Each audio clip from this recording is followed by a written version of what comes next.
اعوذ باللہ من الشیطان الرجیم بسم اللہ الرحمن الرحیم اللہم صلی علی سیدنا وحبیبنا وشفیعنا وکریمنا ورؤوفنا ونورنا وملجانا ومأوانا ومولانا محمد صلی اللہ علیہ وآلہ وصحبہ وبارک وسلم مولا صلی وسلم دائما ابدا علی حبیبک خیر الخلق کلہم یا ربی بالمصطفیٰ بلغ مقاصدنا واغفر لنا ما مضی واسع الکرم۔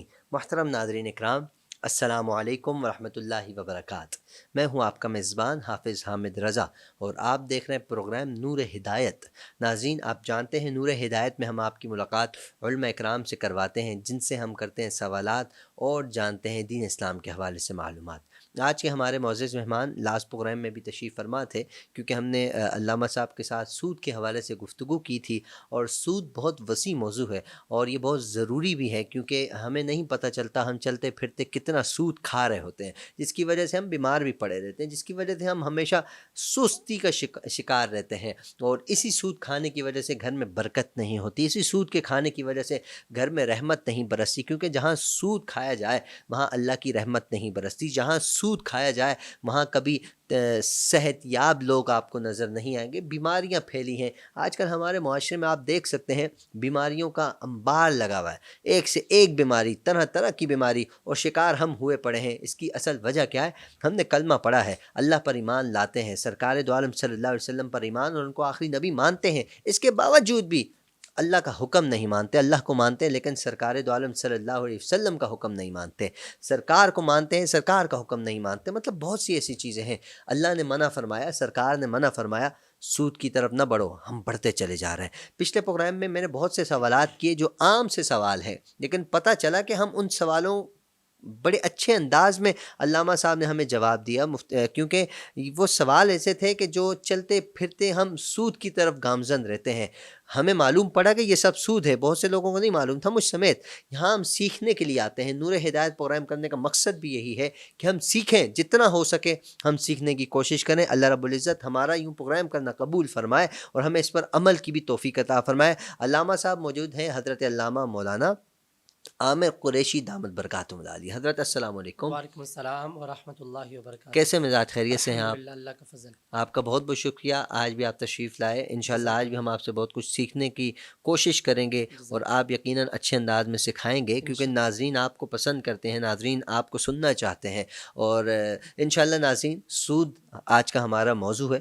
باقاعدہ موضوع کو آگے بڑھاتے ہیں۔ سب سے پہلے میں چاہوں گا، ہم نے قرآن کے حوالے سے معلومات لی تھی، قرآن کیا کہتا ہے؟ میں چاہوں گا علامہ صاحب پہلے تو اسٹارٹنگ میں مختصر سا یہ ارشاد فرمائیے، قرآن مجید سود کے حوالے سے کیا ارشاد فرماتا ہے؟ اعوذ باللہ من الشیطان الرجیم، بسم اللہ الرحمن الرحیم، الحمدللہ رب العالمین، والصلاة والسلام علی اشرف الانبیاء والمرسلین وعلی آلہ واصحابہ اجمعین۔ سب سے پہلے حامد بھائی میں آپ کا شکر گزار ہوں کہ جنہوں نے ایک بار پھر مجھے یہاں پر آنے کا موقع دیا، اور پوری ٹیم جو محنت کرتی ہے، لوگوں کو نیکی کے راستے پہ لاتی ہے، لوگوں کو اچھے پیغام لوگوں تک پہنچاتی ہے۔ یقین کریں یہ بڑی محنت سے یہ کام ہوتا ایسا ہے، ہی ہے۔ صرف یہ نہیں ہے کہ آئے اور بیان کیا چلے گئے، ہم تیاری کرتے ہیں، یہ ٹیم والے وینس جو پوری ٹیم ہے یہ بڑی محنت کرتے ہیں، دن رات ایک کر کے ایک پروگرام کو بناتے ہیں، بالکل اور جی۔ پھر ناظرین پروگرام تک جاتا ہے۔ اسٹارٹ ہونے سے پہلے کیمرہ مین اپنی سیٹنگ کرتے ہیں، آپ اپنی سیٹنگ بے مینس شک کہ اپنا مطالعہ کرتے ہیں، میں تھوڑی سی کوشش کرتا ہوں، علماء سے رابطے میں رہتا ہوں، پھر یہاں پروگرام ریکارڈ ہونے کے بعد ایڈیٹرز جو ہمارے ہیں وہ اس پہ محنت کرتے ہیں۔ میرا دل کہتا ہے، یہ کوئی میرے الفاظ نہیں، علماء اکرام سے میں نے سنا ہے، علماء فرماتے ہیں کہ جب آپ کوئی بھی اچھا کام کریں، آپ اس کی تائید کریں گے کہ ایک اینٹ لگائیں گے، اس کے بعد ہزاروں لوگ اینٹیں لگاتے چلے جائیں گے، لیکن آپ کا وہ ثواب جو آپ کو مل رہا ہے وہ ملتا بڑھتا چلا جائے گا، نہ کہ کم ہوگا۔ اب یہ جو ہمارے ایڈیٹرز ہیں جو ایک ایک چیز غور سے سنتے ہیں، اس کے بعد ایڈٹ کر کر آگے آن ایئر کرتے ہیں، تو یقیناً اس کا ثواب ان کو بھی جاتا ہے، ان کی محنت بھی ہے۔ جی یقیناً ملتا ہے، ایسا ہی ہے، ہم نے بھی ایسے ہی پڑھا بھی ہے، سنا بھی ہے، علماء بھی یہی فرماتے ہیں۔ جی تو سود کے متعلق جی جی اللہ پاک قرآن مجید فرقان حمید کے اندر ارشاد فرماتا ہے، یا ایھا الذین آمنوا لا تأکلوا الربا اضعافا مضاعفا، اے ایمان والو تم بڑھتا چڑھتا سود نہ کھاؤ۔ اللہ اکبر۔ یعنی جو تم لوگوں کو قرض دیتے ہو، لوگوں کو پیسے دیتے ہو، یا کوئی بھی چیز جو تم لوگوں کو بطور قرض دے کر اس سے نفع حاصل کرتے ہو، تو اب وہ جو نفع ہے وہ سود کے زمرے میں آتا ہے۔ اب وہ چیز تو آپ نے قرض دی، آپ نے جو چیز دی وہ بطور قرض دی، چیز کے بدلے میں چیز آئے گی، یا اگر آپ سیل کرتے ہیں تو چیز کے بدلے میں قیمت آئے گی جی لیکن بعد میں آپ وہ چیز بھی لیتے ہیں اور اس کے باوجود آپ نفع بھی حاصل کرتے ہیں. تو اس چیز سے خالق کائنات نے قرآن مجید میں منع فرمایا. اللہ پاک نے ارشاد فرمایا یا ایھا الذین آمنوا، اے ایمان والو، لا تأکلوا الربا اضعافا مضاعفا، بڑھتے چڑھتے سود سے تم رک جاؤ. لا تأکلوا، تم نہ کھاؤ. نہ کھانا نہیں کھائیں گے. جب ہمارا پیٹ پاک ہوگا ہم جو اعمال کریں گے وہ بھی صالح ہوں گے، ہم نیکی کریں گے اللہ وہ بھی قبول کرے گا. لیکن اب ہم حرام کا مال کھا کر اللہ سے دعا کریں گے تو پھر اللہ ہماری دعائیں بھی قبول نہیں فرمائے گا. بے شک ایسا ہی ہے. اللہ دعائیں تب قبول فرمائے گا کہ ہم صاف ستھرے ہوں گے، بے شک سود سے پاک ہوں گے. اچھا حضرت، ایک انسان بڑا مجبور ہے، بڑا پریشان ہے، اس کو کہیں جاب نہیں مل رہی، آسرے بہت سے لگے پڑے، لیکن اب حالات ایسے آ گئے ہیں کہ نہیں کمائے گا تو ہلاک ہو جائے گا، مر جائے گا، بچے پیاسے بھوکے مر جائیں گے، روڈوں پر آ جائیں گے. اب اس کو ایک جگہ آسرا لگ گیا کہ یار یہاں جاب مجھے مل رہی ہے، اچھی سیلری، اس سے میرا گزر بسر ہو سکتا ہے. لیکن جب اس نے سٹارٹ کیا اس کو معلوم پڑا کہ یہاں سود خور ہے، اس کی آمدنی سود کے زمرے میں آتی ہے، تو اس بندے کے لیے کیا حکم ہے؟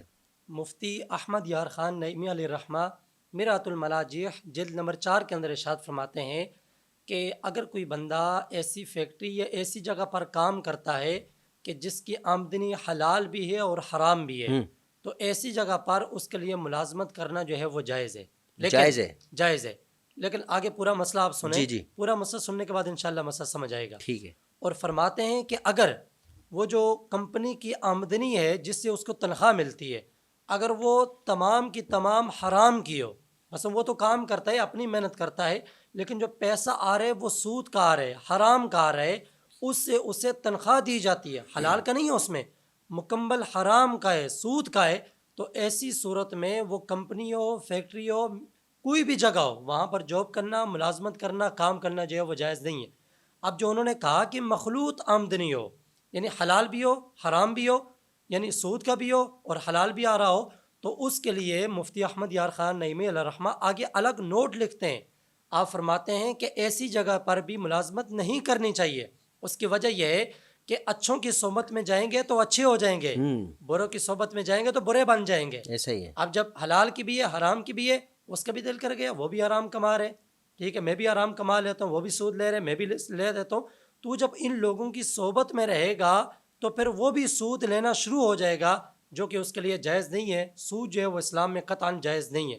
لیکن اگر مجبوری ہے، کہیں بھی جاب مل نہیں رہی، مجبوری ہے، اس وقت تک کام کر سکتا ہے جب تک اس کو کہیں اور کام نہیں ملتا، کہ جب تک اس کا نظام نہیں چلتا.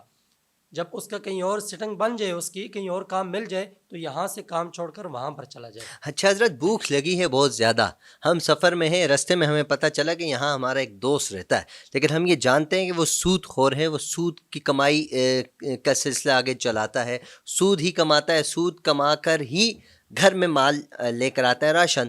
اب ظاہر سی بات ہے وہاں جو بھی پکے وہ سود کے زمرے میں ہی آتا ہے. تو اب میرے لیے کیا حکم ہے؟ مجھے بھوک بہت زیادہ لگی ہے، جیب میں پیسے بھی نہیں ہیں، کہاں جاؤں؟ اب مجھے وہیں جانا ہے، تو کیا حکم ہے میرے لیے؟ اعلیٰ حضرت عظیم البرکت امام احمد رضا خان علیہ الرحمہ آپ سے فتاوی رضویہ جلد نمبر 21 کے اندر یہ سوال کیا گیا کہ سود خور، زانی اور جواری کے پاس کھانا پینا اور اس سے چندہ وغیرہ لینا، یہ تمام چیزیں جو ہے وہ کیا جائز ہیں کہ نہیں جائز؟ چندہ مسجد کا بھی؟ کوئی بھی چندہ ہو، ٹھیک ہے. کوئی بھی چندہ ہو. تو اعلیٰ حضرت نے ارشاد فرمایا کہ یہ تمام چیزیں جو ہے یہ سخت حرام ہے اور سود ہیں، آپ بالکل نہیں لے سکتے ان سے، حرام ہے. اور ان کے بعد چونکہ جوا جو ہوتا ہے، جوا اور سود، اس کا اثر مال پہ ہوتا ہے، لہٰذا ایسے لوگوں کے ساتھ کھانا پینا، ایسے لوگوں کے ساتھ بیٹھنا اٹھنا اور ایسے لوگوں کے ساتھ تعلقات رکھنا بالکل اسلام کے اندر اس چیز کی اجازت نہیں ہے. اگر کوئی بندہ رکھتا ہے وہ اللہ تعالیٰ کے وہ سخت کبیرہ گناہ کرتا ہے اور اللہ تعالیٰ کے غضب کا مستحق ہوگا وہ بندہ. لہٰذا ایسے لوگوں کے ساتھ اٹھنا بیٹھنا، ایسے لوگوں سے کھانا پینا، یہ تمام چیزوں سے انسان کو چاہیے کہ انسان بچے، ان کے ساتھ کھانا پینا جائز نہیں ہے، اسلام نے حرام دی ہے. سود کو اپنا حق سمجھنا کہ یار میری تو محنت ہے، میں نے اتنا اسٹرگل کیا ہے، 8 سال 10 سال 12 سال میری محنت ہے، میں یہاں گیا وہاں گیا، طرح طرح کے لوگوں سے ملا، اب اس کی آمدنی ہے، جانتا ہے کہ سود ہے، وہ سود نہیں سمجھتا، اس کو کہتا ہے یہ تو میرا حق ہے. کیا فرمائیں گے؟ اعلیٰ حضرت عظیم البرکت امام احمد رضا خان فاضل بریلوی علیہ الرحمہ آپ فتاوی رضویہ جلد نمبر 17 کے اندر ارشاد فرماتے ہیں کہ اگر کوئی بندہ یہ کہتا ہے کہ سود مجھے دو، یہ میرا حق ہے، کسی کو اس نے قرضہ دیا تھا، اب جب لینے کی باری آئی تو اس نے سودی قرضہ دیا تھا کہ زیادہ پیسے لوں گا، اب وہ جا کے کہتا ہے قرضہ تو آپ نے دیا، سود بھی مجھے دو، یہ میرا حق ہے۔ اعلیٰ حضرت فرماتے ہیں یہ بہت اشد کلمہ ہے، بہت بڑا کلمہ ہے، یہ کفریہ کلمہ ہے۔ گویا کہ اسلام نے قرآن و حدیث نے جس چیز کو حرام قرار دیا وہ بندہ اپنے لیے حلال کر رہا ہے، تو حرام کو جس کو قرآن نے حرام کیا ہو، جو دلیل قطعی سے ثابت ہو، قرآن کی نص سے ثابت ہو، اس حرام کو حلال کرنے سے بندہ دائرۂ اسلام سے خارج ہو جاتا ہے۔ اللہ اکبر۔ تو مفتی صاحب فرماتے ہیں، اعلیٰ حضرت فرماتے ہیں کہ اس بندے کے لیے چاہیے جس بندے نے یہ کلمہ کہا کہ سود میرا حق ہے مجھے دو، اس کے لیے چاہیے کہ وہ تجدید اسلام کرے، تجدید نکاح کرے اور توبہ استغفار کرے، اور دوبارہ جو ہے وہ ایسے گناہ سے بچے، ایسے گناہ سے دوبارہ بچے۔ یہ تو کفریہ کلمات بے شک۔ اس نے ادا کر دیے۔ اچھا، ایک انسان سود لیتا رہا، سود لیتے لیتے دنیا سے چلا گیا، اس انسان کے لیے دردناک عذاب ہے؟ بے شک۔ ٹھیک ہے، ارشاد فرمائیں کہ اس کے لیے کیا عبرت حاصل کرنی چاہیے ہمیں؟ اب ایک بندہ پوری زندگی سود لیتا رہا اور پھر وہ مر گیا، سود لیتا رہا پھر وہ مر گیا، اس نے جو سود کی رقم جمع کی تھی اب وہ تو مر گیا، لیکن سود کی رقم جو ہے وہ پیچھے جو ورثاء ہیں ان کے پاس ہے، تو اس کو تو عذاب ہوگا جو اس نے سود لیا تھا۔ اب جو اس کو عذاب سے بچانے کے ایک سبب یہ بھی ہے کہ اب اس نے جو سود کی رقم چھوڑی ہے، اب باپ سود لیتا تھا، بیٹے کو پتہ ہے کہ میرا باپ سود لیتا تھا، باپ فوت ہو گیا، دنیا سے چلا گیا، تو اگر بیٹے کو پتہ ہو کہ اتنے سود کے پیسے ہیں اور فلاں بندے سے لیے ہیں، تو اتنے پیسے جتنے سود کے بنتے ہیں جس سے لیے تھے اس کو واپس کر دے۔ لیکن اگر بیٹے کو پتہ تو ہے کہ یہ سود کے پیسے ہیں، حرام کے پیسے ہیں، لیکن لیے کس سے تھے یہ پتہ نہیں ہے، تو پھر جو ہے بیٹے کو چاہیے جو بھی اس کا کوئی وارث ہو، میں نے تو ایک مثال دی کہ بیٹے کو چاہیے کہ وہ پیسے فقراء میں تقسیم کر دے، جو فقیر ہوتے ہیں غریب ہوتے ہیں ان میں وہ تقسیم کر دے۔ ایک تیسری صورت یہ ہے، اعلیٰ حضرت عظیم البرکت نے لکھی ہے کہ فتاوی رضویہ جلد نمبر 17 کے اندر لکھی ہے کہ اگر پیسے مخلوط ہیں، اب بیٹے کو پتہ تو ہے کہ میرا باپ سود لیتا تھا، پیسے ہیں وہ اس میں حرام کے بھی ہیں حلال کے بھی ہیں، سود کے بھی ہیں اور جائز، کچھ والد صاحب کے اپنے پیسے بھی تھے، اب اگر تمام پیسے مکس ہوں اور جس بندے سے لیا تھا سود اس کا بھی پتہ نہ ہو، تو وہ جو رقم ہے بیٹے کے لیے استعمال کرنا جائز ہے۔ اچھا جی ٹھیک ہے۔ اچھا حضرت، ایک یہ سوال جو بہت سے ان لوگوں کے لیے جو باہر ملکوں میں جاتے ہیں، عمرہ ادا کرنے جاتے ہیں، کرنسی چینج کرنا، دو ملکوں کی آپس میں کرنسی کا چینج ہونا، ڈالر یا یورو یا آپ ریال کی بات کر لیں، پاکستانی پیسے ہم دیتے ہیں، اگر ہم 5,000 روپے دے رہے ہیں اس کو تو اس کے بدلے ہمیں وہ ریال دے گا، لیکن زیادہ اس طرح بھی ملتے ہیں کہ بہت سی جگہوں پر مختلف ریٹس ہوتے ہیں، فلاں جگہ یہ ریٹ ہے، فلاں جگہ یہ ریٹ ہے، اب وہ پیسے زیادہ لے رہے ہیں، کیا یہ بھی سود ہے؟ علامہ عبد الواحد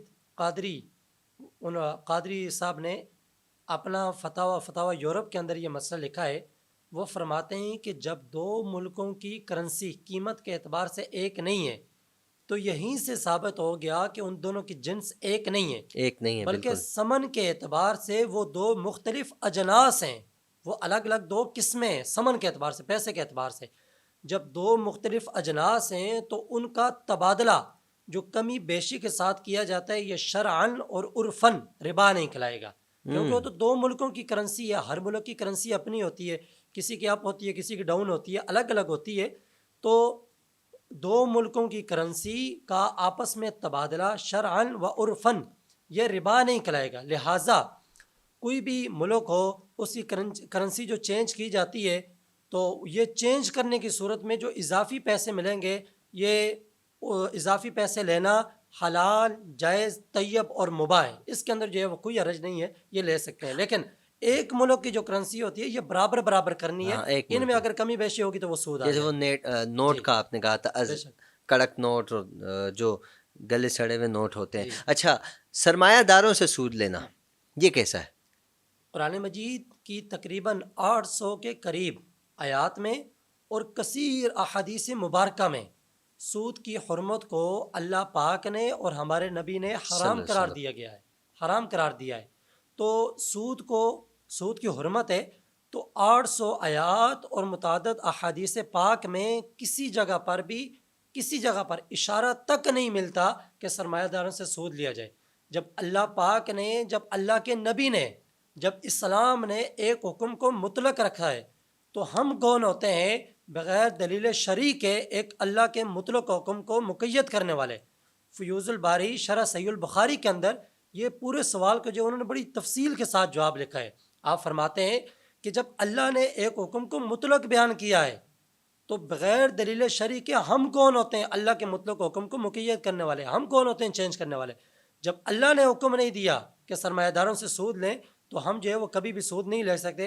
ہمارے لیے وہی حکم ہے جو اللہ نے بیان کیا، جو اللہ کے نبی نے بیان کیا، اور ہمارے لیے وہی حکم ہے جو قرآن میں آیا اور جو محمد مصطفیٰ صلی اللہ علیہ وآلہ وسلم نے ہمیں بتایا، جو حضور نے بتایا، ہم نے جو ہے وہ اس کے مطابق زندگی گزارنی ہے. اچھا حضرت، کمیشن دے کر اپنی گاڑی میری ہے تو میں نے کمیشن دیا، کمپنی میں لگوا دی گاڑی، تو میرے لیے کیا حکم ہے؟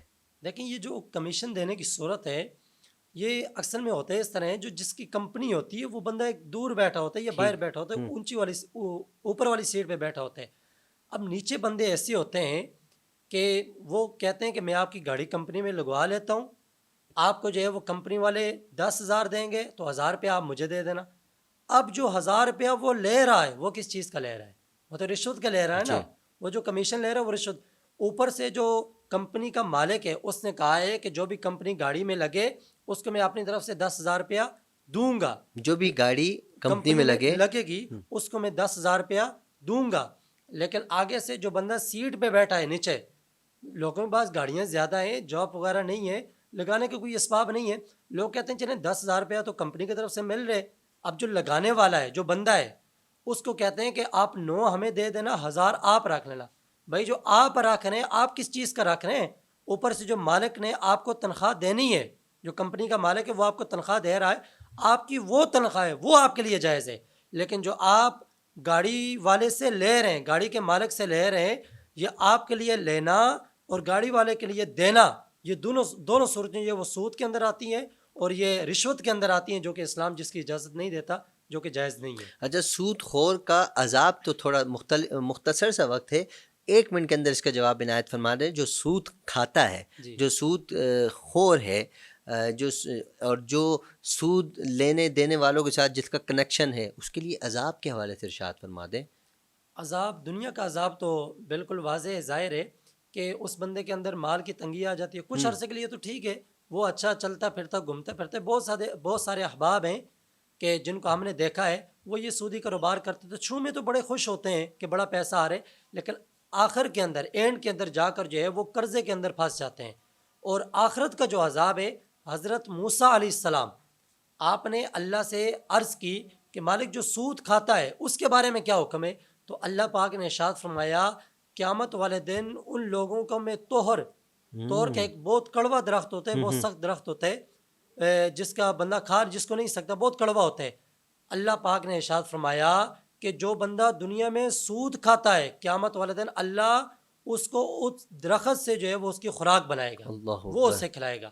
اور اس کے علاوہ ہمارے نبی پاک کی حدیث بھی ہے کہ جس قوم کے اندر سود عام ہو جاتا ہے اللہ اس قوم کو ہلاک کرنے کی اجازت دے دیتا ہے. اور ہمارے بزرگ جو تھے بڑے پاک تھے، بڑے صاف تھے، بڑے وہ سود سے بچنے کے انہوں نے طریقے بتائی.